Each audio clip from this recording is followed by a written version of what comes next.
So there are a few questions that people have asked me about, specifically 23 and or 24 from the work, which feel like they're worth going over. Is 8. And so hopefully, I don't remember who asked it, so they might not be here, which is totally fine. See it later. I'm going to go ahead and make the assumption they meant last week's homework and not the current homework. So I'm assuming this is the problem that someone was asking me about, which is the integral of x plus 3 over x squared plus 6x plus 10. We'll look at 24 as well, because I think it's worthwhile. So let's talk about this problem for a second. You might like to see what I'm writing.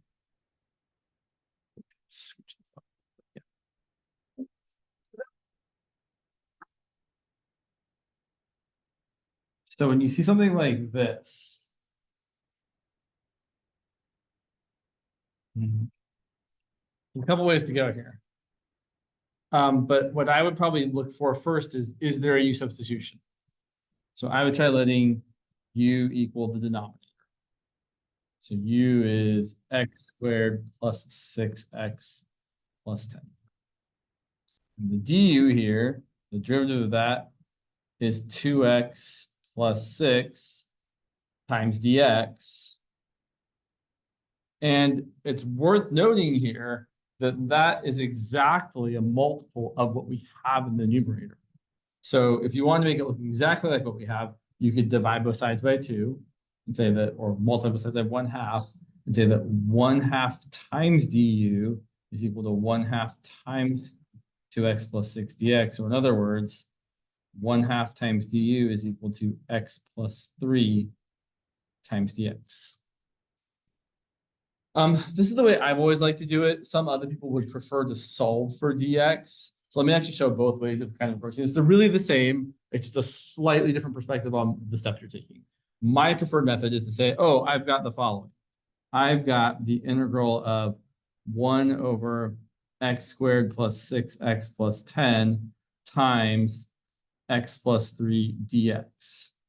I'm going to replace these things with what they're equal to. So I'm thinking x plus 3 dx is equal to 1/2 times du. I'm going to reiterate this every time probably. Whenever you're doing a u sub, the most important thing to make sure you do first is to make sure that whatever you have with dx changes into something with du. And after that, deal with the rest. And the rest here is not bad. Here I've just got a 1 over u. So I can rewrite this as the integral of 1 over u times 1/2 du. And I would bring the 1/2 out in front.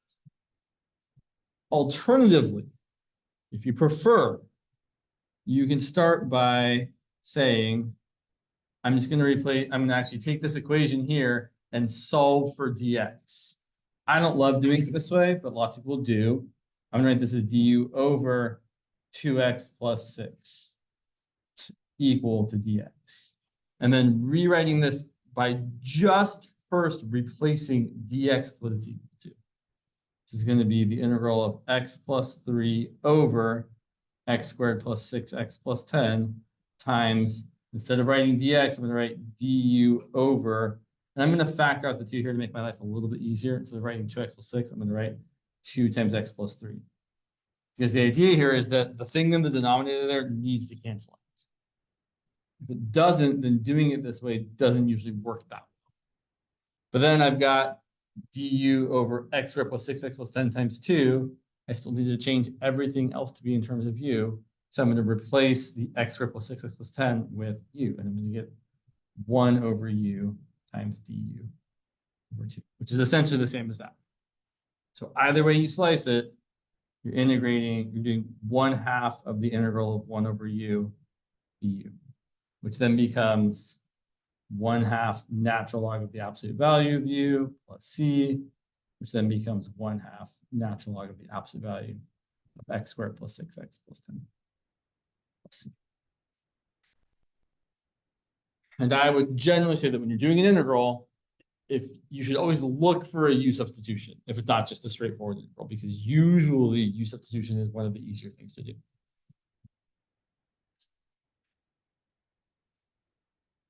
Yes, for attendance, yeah, so there's in the chat, yeah, for attendance, you can either go to Canvas and fill out the form, or I can drop the link in the chat for you right here. So you didn't grab the class, let's skip there, maybe. You can always go, sure. Yeah, that works just fine. Awesome. Yeah, you can scan that at some point during or after class. Or again, bookmark is what I would say. Let's look at something a little bit hard. In fact, let's look at problem 24 from the same section here. So let's see, where'd you go? I think you're right there. Yes. So we look at problem 24. Yeah. Just this problem here. I think this one's a little bit harder. That's not true. I know this one's a little harder. Hopefully you all can see that all right. I'm gonna write it down while you look at it. It's the integral of e to the 5x over e to the 10x plus 9.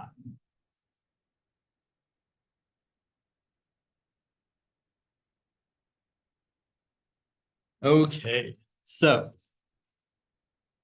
you don't see what I'm saying. One second.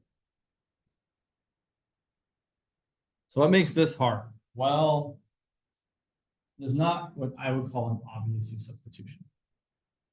If you try letting u equal e to the 10x plus 9, it's not going to work out because your du is going to be e to the 10x times 10 and then multiplied by dx. And I don't have an e to the 10x times 10. And it's really kind of hard to turn that e to the 5x into an e to the 10x. So this is not going to work out.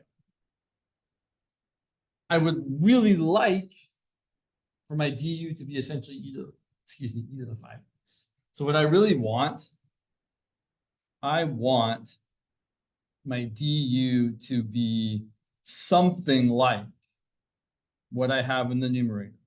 Something like e to the 5x times dx. So let me ask you, can we think of a function whose derivative is e to the 5x? Or similar to e to the 5x?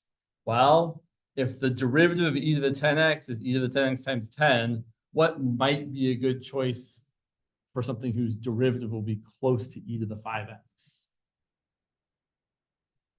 The answer is e to the 5x.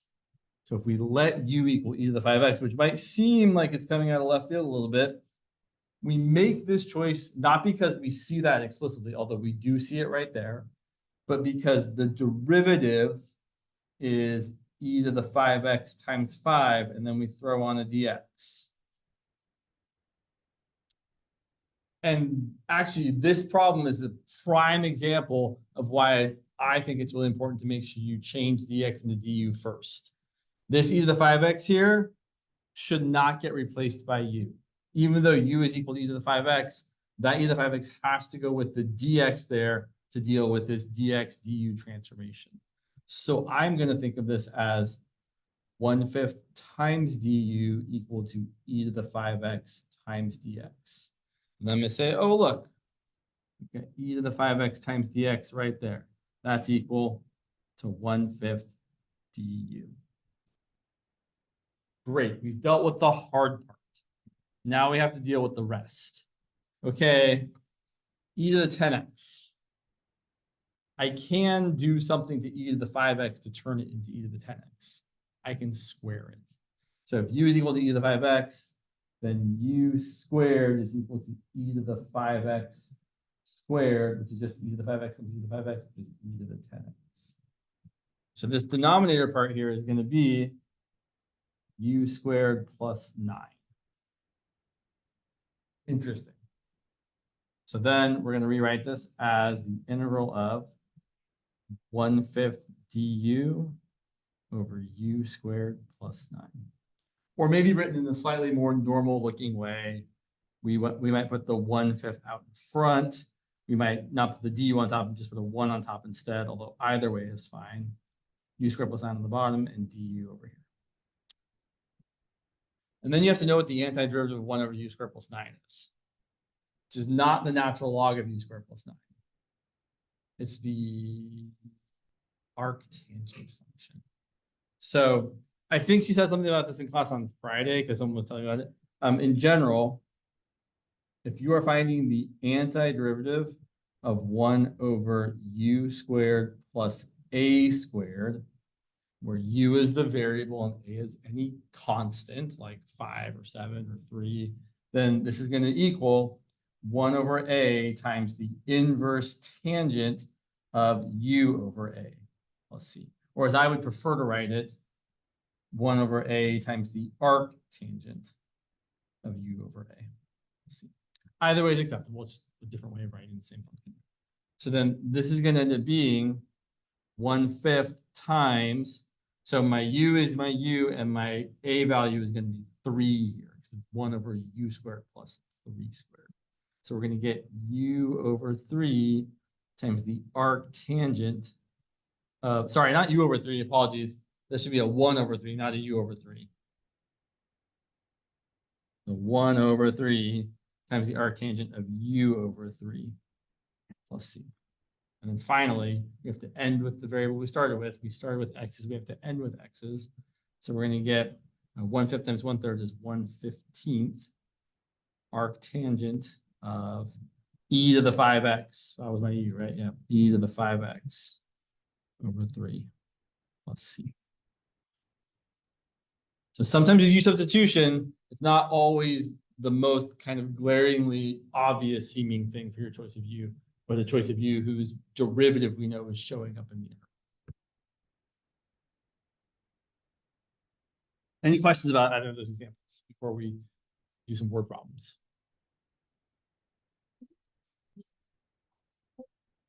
So,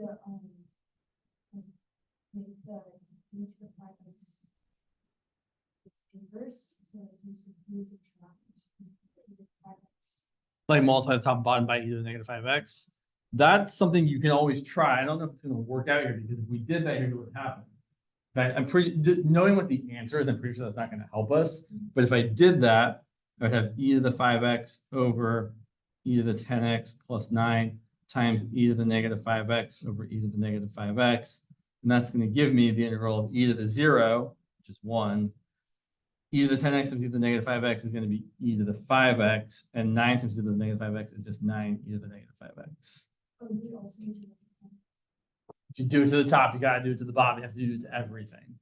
I do think I know what there's a type of problem that we encounter sometimes like this, where we do this kind of thing. Like, for example, if you're doing the integral of, I think it's something like 1 over e to the 2x plus 3. Seem right, James? Yeah, and then you multiply the top and bottom by e to the negative 2x, so that then you can do a u substitution. We would rewrite this as the integral of 1 over e to the 2x plus 3 times e to the negative 2x over e to the negative 2x. And then we would rewrite this as the integral of e to the negative 2x over e to the 2x times e to the negative 2x is 1. 3 times e to the negative 2x is 3 e to the negative 2x. And then this problem is doable with a u substitution. You would let u equal the denominator, and then your derivative is essentially the top with some sort of coefficient. So that's, I think, the kind of problem you're thinking of when you would do that kind of thing. But yeah, unfortunately for this problem, it doesn't really get us anywhere. Yeah, this problem, kind of the only way of doing it is doing the u sub that we did. I was thinking of it more like, for example, if it was like x to the 7th over like x to the x third. Like, if you brought down, or if you brought up the x squared, it would just be x. Sure. 7 minus. Right, totally. If you have something like this, you can definitely simplify that as just x to the 5th. But you can't do that. Not, well, the problem here is your denominator has more than one term in it. So it's not just e to the 5x divided by e to the 10x, it's e to the 5x divided by all of this. You can't separate that into kind of two different pieces, unfortunately. Yeah, there really is, unfortunately, nothing to be done there. I like the thought process, but it's not going to get us where we want to be in this particular case. I'm imagining you all did some word problems in class today. We talked about, I'm guessing, some tank problems. No tank problems. Okay, that's fine. Tank problems are an acquired taste for sure. We will probably do one of them, but let's start off somewhere else. Let's start with, so what I'll say about word problems is a lot of it's just kind of reading the words to make sure you can set up the differential equation appropriately. So let's look at, I don't want that example. Let's look at this example. Yeah. Let's look at this example here. We're going to assume that the number of insects, we'll call N, capital N, in a small population at time t in weeks changes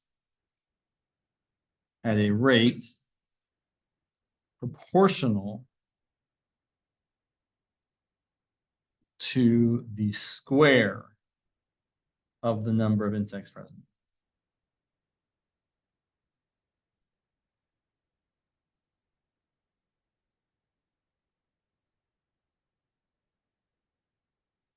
And then, so that'll help us set up the differential equation, and the rest of it's kind of helping us find our constants. If initially there are 250 insects,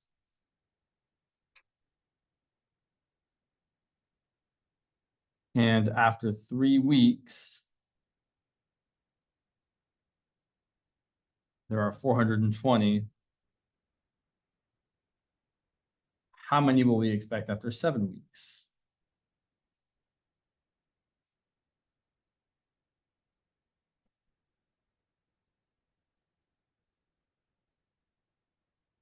All right, so let's start with the first part of this, which is almost always going to be to set up the differential equation.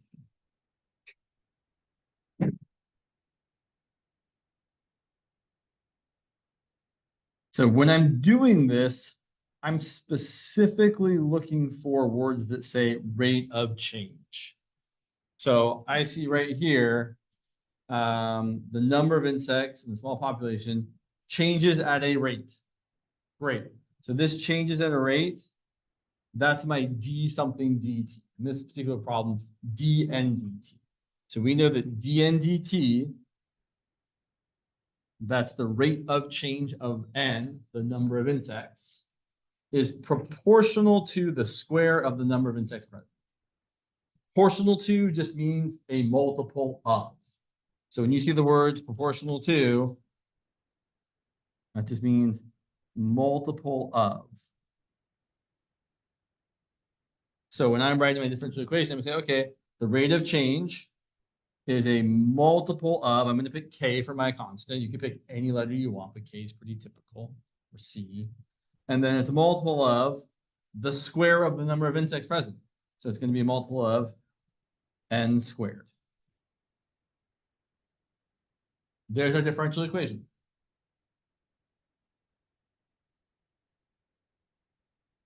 Step 2, solve it.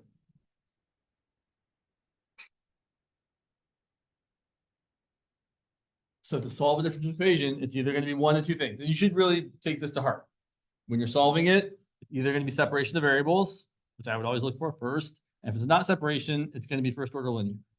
And if you can't use either one of those things, go back and read the question and make sure the question said to actually solve the differential equation. Sometimes they're having you do something else where you don't actually have to solve it. But if you're actually being asked to solve it, those are the only methods we have available to us in this class. So it's either one of those two. So in this case, I'm going to use separation. I'm going to bring my n's to the left, my t's to the right. So I'm going to rewrite this as 1 over n squared times dn equal to k times dt. And then we're going to anti-differentiate both sides. I'm going to anti-differentiate. I'm also going to rewrite the left side. Instead of 1 over n squared, let's write it as n to the -2. So it's easier to find the antiderivative of. So we're going to have the antiderivative of n to the -2 dn equal to the antiderivative of k dt. Integrate both sides, anti-differentiate both sides. The antiderivative of n to the -2 is n to the -1 divided by -1. The antiderivative of a constant is that constant times your variable plus another constant. I'm writing KT plus C.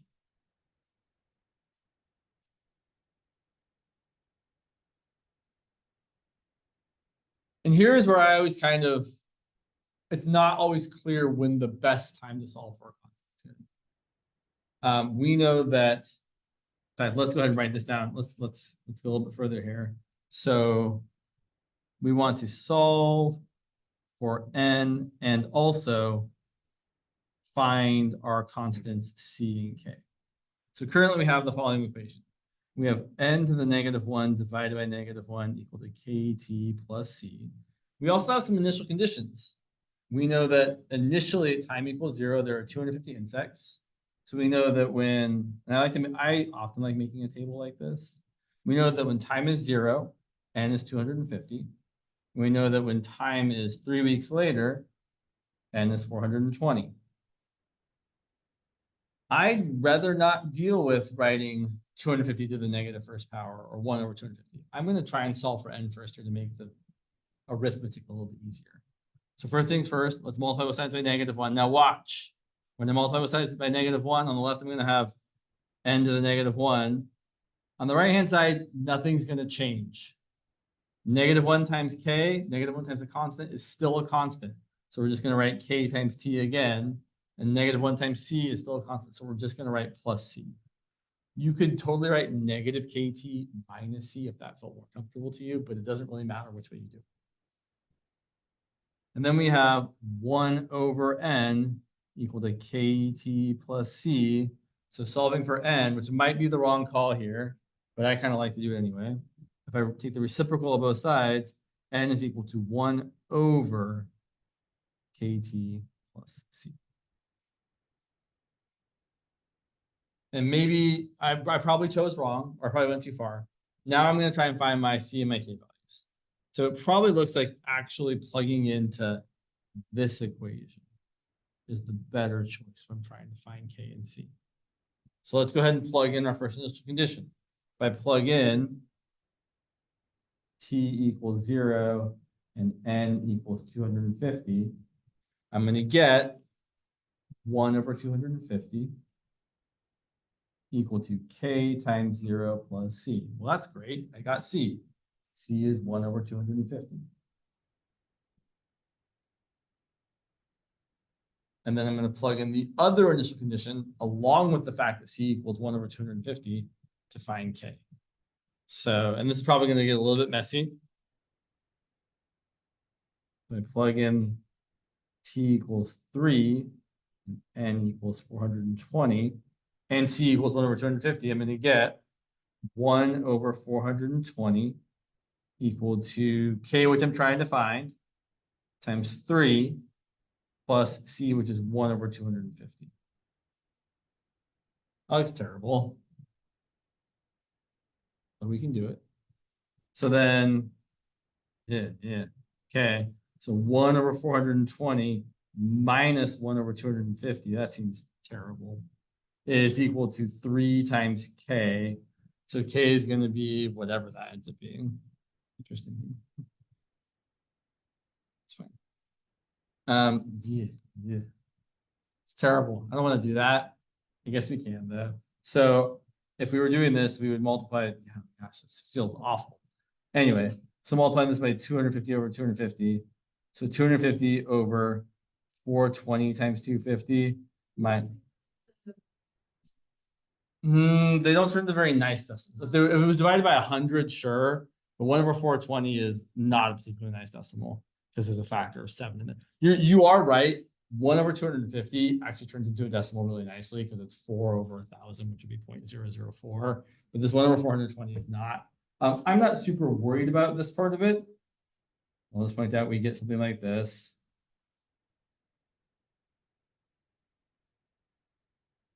So 250 minus 420 is negative 170. So we have negative 170 divided by 420 times 250 equal to 3k. And canceling a 10 here and a 10 here, you get negative 17 over 3 times 420 times 25 equal to k. Which, yeah, that's pretty gross. But then we could write our solution. So our solution now, looking at our n function here, that's what we're looking for. We're just going to plug in our values of k and c. So n is going to equal 1 over k, which is negative 17 over 3 times 420 times 25 times t, plus c, which is 1 over 250. Sounded loud.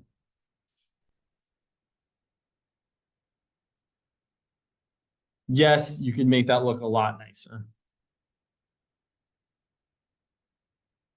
In fact, a very common thing to do would be to multiply the top and bottom by 250 and write it as 250 over negative 17 over 3 times 420 plus times t plus 1. It's a little bit nicer looking. Not great still, but fine. And then the very last question, right? Because if you look back at the beginning, the problem said, you know, assume you've got all this stuff. Initially, there's 250. 3 weeks later, it's 420. How many are we going to have after 7 weeks? Well, that's not terrible to answer. To find the number of insects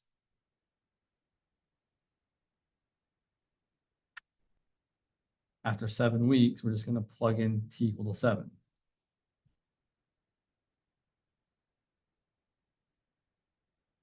So we would plug in t equal to 7, and we get n of 7 equal to 250 divided by negative 17 over 3 times 420 times 7.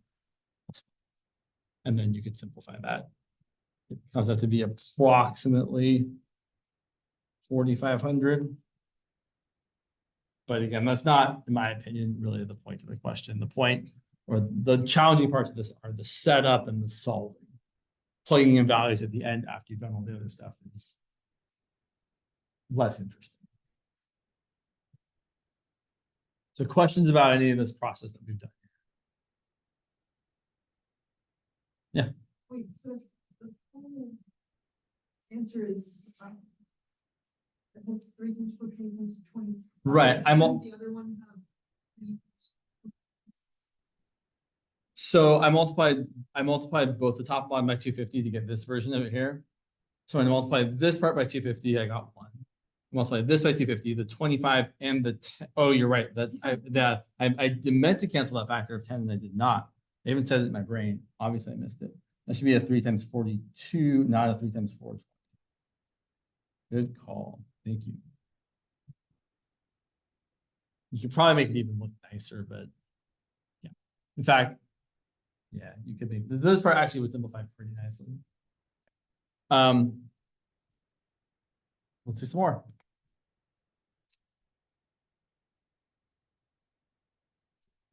In order here. Yes. So let's look at, yeah, let's look at this one. I think it's worth looking at a mixture problem because they do come up. Unless she said specifically she's not going to do them. I don't imagine that. Like I can't imagine she would say that. So let's look at the mixture problem. Yeah. Cool. Right on. Yeah. So let's do the following. So we're gonna let S or so when you're doing these problems and you have like S or whatever your n representing some amount of stuff at a certain time, you can call it S or you could call it S of t to represent the function of t. Let S of t or just capital S if you prefer represent the amount of sugar in pounds in a tank at time t.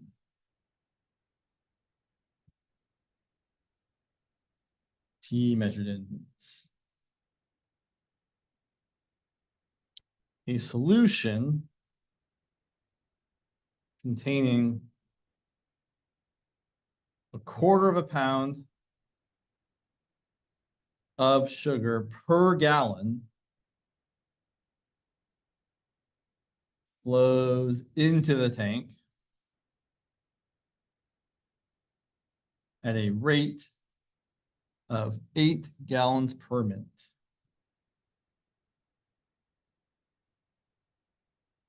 The well-stirred mixture flows out of the tank at the same rate.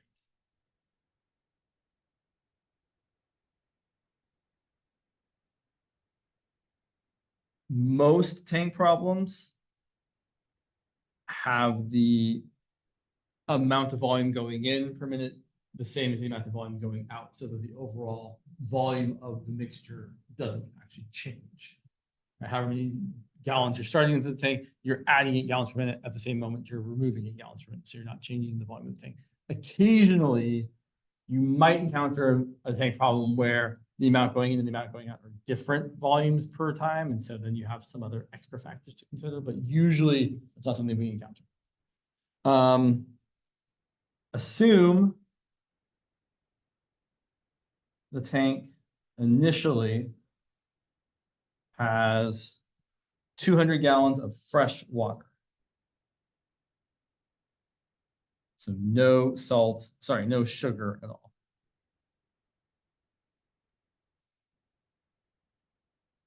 So we're going to start off by just setting up a differential equation, and then we're going to solve. So our end goal here, the goal is to find the equation for S of t, the amount of salt at time t. Equation, function, I don't know. That equation is probably not the best one. I probably should have said find the solution for S of t. So we're going to start by setting up the differential equation. And sometimes when people write these problems or read these problems, they get caught up on the concentration of sugar or salt or whatever you're using in the tank versus the amount. You always want to be thinking about the amount of stuff you have, not the concentration or percent of stuff you have. So the differential equation is going to be the rate of change of sugar is going to equal the rate in minus the rate out. So how much sugar is going in every minute minus how much sugar is going out every minute. Okay, so on the left-hand side, I'm going to write ds dt for the rate of change of sugar. On the right-hand side, well, the rate in, I'm putting in 8 gallons per minute, and each gallon has 1/4 pound per salt. So I'm going to write this as 8 gallons per minute times 1/4 pound of salt per gallon. Or in other words, I'm putting in 2 pounds of, sorry, I'm gonna accidentally say salt probably 1,000 times. I'm putting in 2 pounds of sugar every minute.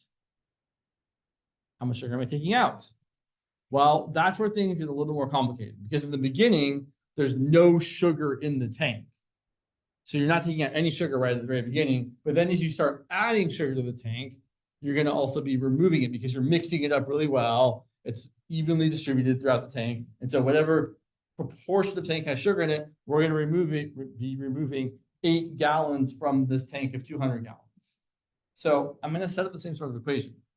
I'm removing 8 gallons per minute. But the concentration of sugar in the big tank isn't 1/4 pound per gallon. It's however much sugar there is, which is S of t, divided by how much volume there is, which is 200 gallons. But I want to point out the units are the same, right? What we're putting in 1/4 pound of sugar per gallon at 8 gallons per minute. We're taking out S of t pounds per 200 gallons at a rate of 8 gallons per minute. When I was a student, this is the part that always threw me off. That we're like, oh, the concentration going out is just however much salt, however much sugar you have divided by the volume of the tank, because that's the concentration of sugar in the larger tank. Great, let's rewrite this differential equation without all the units. So really, this is just looking like, paper here, ds dt equal to 8 times a fourth minus 8 times s over 200.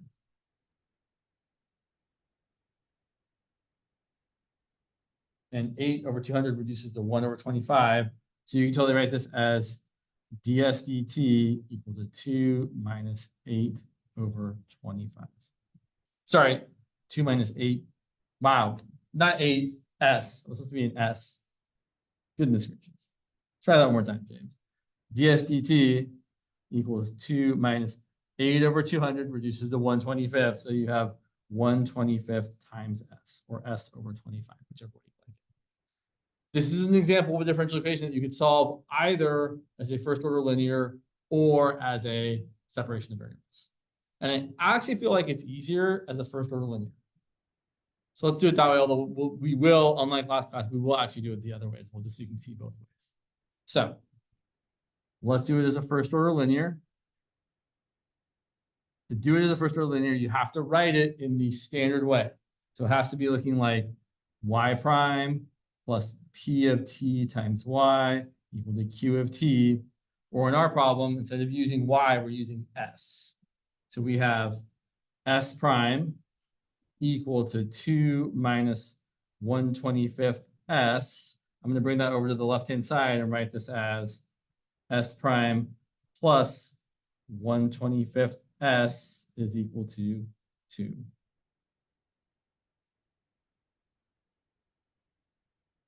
Kind of funky. So right here, 1/25, that's my p of t. And 2 is my q of t. And even though there aren't any t's in this equation, t is the independent variable here. We're definitely thinking of s prime as being like ds dt, how s is changing as time is changing. So now we're going to find the integrating factor. And she's calling it I, right? Not mu. I of t, the integrating factor, is e to the integral of p of t dt, which is just e to the integral of 1 over 25 dt, which is e to the 1 over 25 t.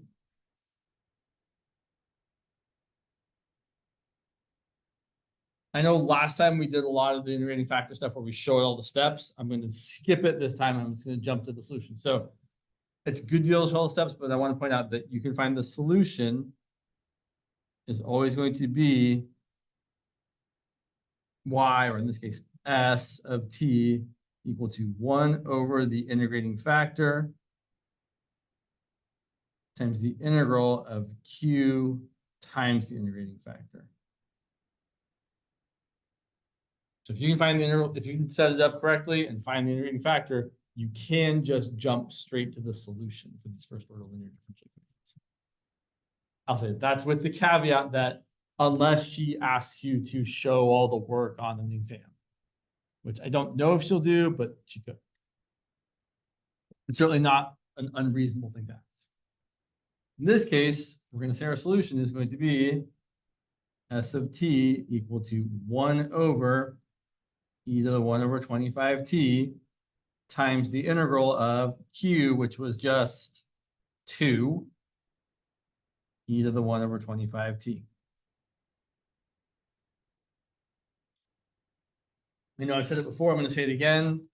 Those e to the 1 over 25t's don't cancel, right? We always have to do the integration before we can do any canceling. I say it specifically because I used to make that mistake. So we're going to integrate here. So s of t is going to be 1 over e to the 1 over 25t times 2 times the integral of e to the 1 over 25t is e to the 1 over 25t divided by 1 over 25, which I would rather just say times 25. Then, sure, plus c. It's important that that c get multiplied by the 1 over your integrating factor. It's not so important that the c multiplied by the 2, but I can put that So rewriting this, S of t is equal to, well, when you multiply 2 times that, 2 times 25 is 50. Wow, that's not a great looking 5. Sorry about that. And then 1 over e to the 1 over 25t times e to the 1 over 25t, those cancel out. Plus 2 times 1 over e to the 1 over 25t times c is going to be 2 times c, or really just c, over e to the 1 over 25t, or more normally written 50 plus c times e to the negative 1 over 25t.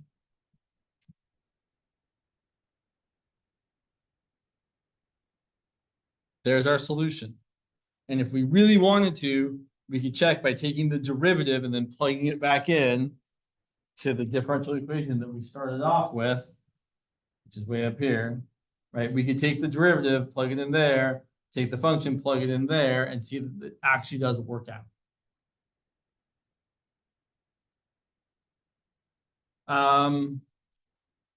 What time is it? Yeah, okay. So let me point out that we could have also solved this using a first order, not a first order, by separation of variables. So we could have said way back here for this differential equation, ds dt equal to 2 minus 1 over 25s. Separating variables is a little bit weird here because the s's have to come to the left, and you can't just add this over. We have to really divide, which means here's what you actually really have to do separation of variables. I'm going to multiply this by 25 over 25 to get a common denominator. So I'm going to rewrite this as ds dt equal to 50 over 25 minus s over 25. Or in other words, ds dt equal to 50 minus s over 25. I'm going to leave the 1 over 25 on the right, but divide both sides by 50 minus s. So this becomes 1 over 50 minus s ds equal to 1 over 25 dt.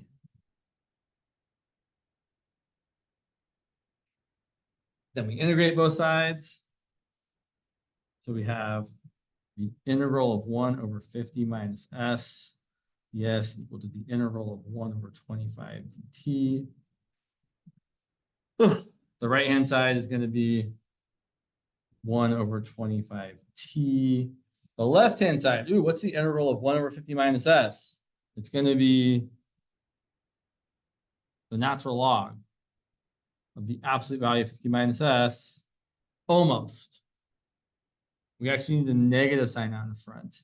Because just like in the previous problem where we integrated e to the 1/25th t and divided by the coefficient 1/25th, here we have to divide by the coefficient of your s, which is -1, divided by -1. And then we have a plus c over here. And then we have to do the same sort of work. So, well, or it's actually, I did more work. So we multiply both sides by -1. We get the natural log of absolute value of 50 minus s equal to -1 over 25t plus c. And then we e both sides to get the absolute value of 50 minus s equal to e to the -1 over 25t plus c, which becomes e to the -1 over 25t times e to the c, which becomes a new constant times e to the -1 over 25 times t. And then finally, we say that 50 minus s equals all of that, so that s is equal to 50 minus c e to the -1 over 25t. And it doesn't really matter that I wrote minus there and plus up here. They're still essentially the same thing.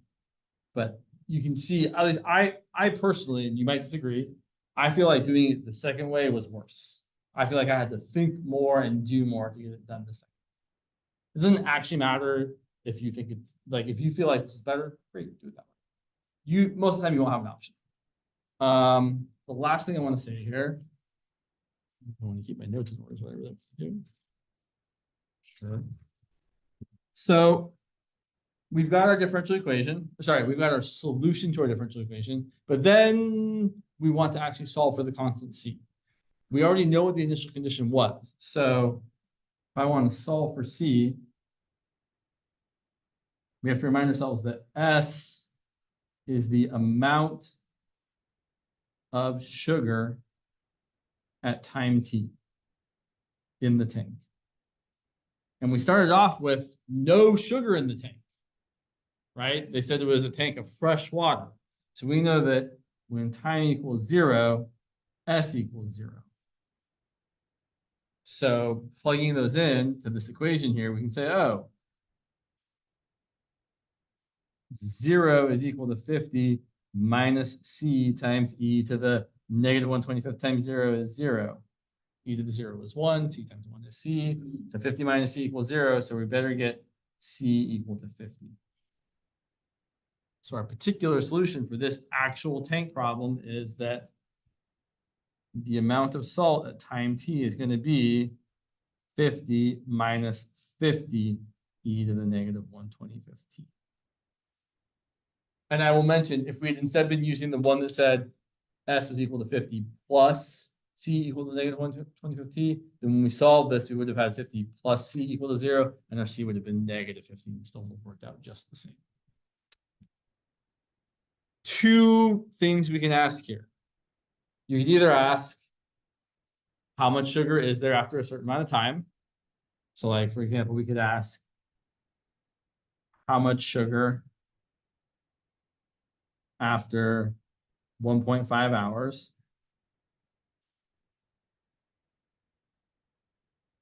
Let's say 1.25 hours, 1.25 hours. So we plug in t equal to 75 minutes, because that's 1 hour and a quarter. So we'd set t equal to 75, and you'd get S of 75 equal to 50 minus 50 times e to the negative 1/25 times 75, which would be 50 minus 50 times e to the negative 3, which would be something. It's probably very close to 50. No, e to the negative 3 is like, yeah, it's probably like 47, 48-ish. My guess is about 47. That's just a guess, though.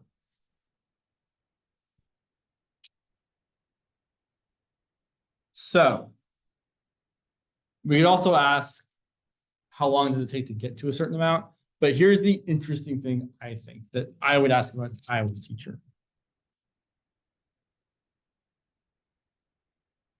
Yeah. What is the limit as t goes to infinity of S of t? Which might not seem like an interesting question, but it is if we contextualize it.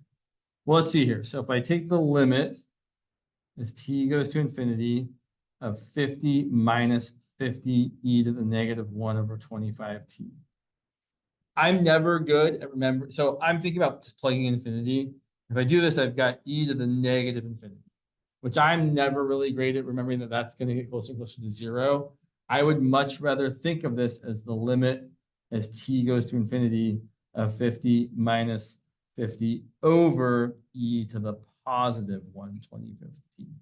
Because then I can say, oh, t is going to infinity, 1/25 times infinity is still infinity, e to the infinity is infinity, and then 50 divided by something infinitely large is infinitesimally small. This is going to go to 0.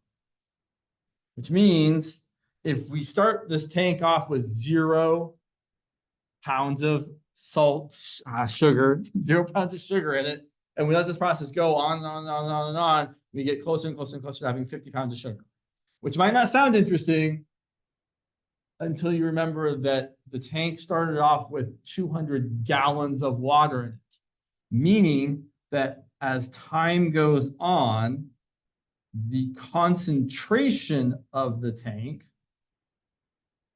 approaches 50 pounds of sugar per 200 gallons of water, or if you reduce that fraction, 1/4 pound of sugar per gallon, which is exactly the concentration of the thing we were pouring in the beginning.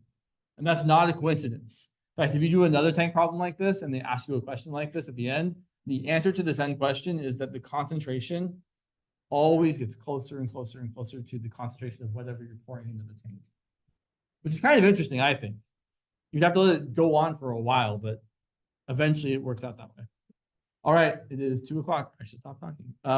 I have office hours over in CADS in like 15 minutes, and I will see you all on Wednesday.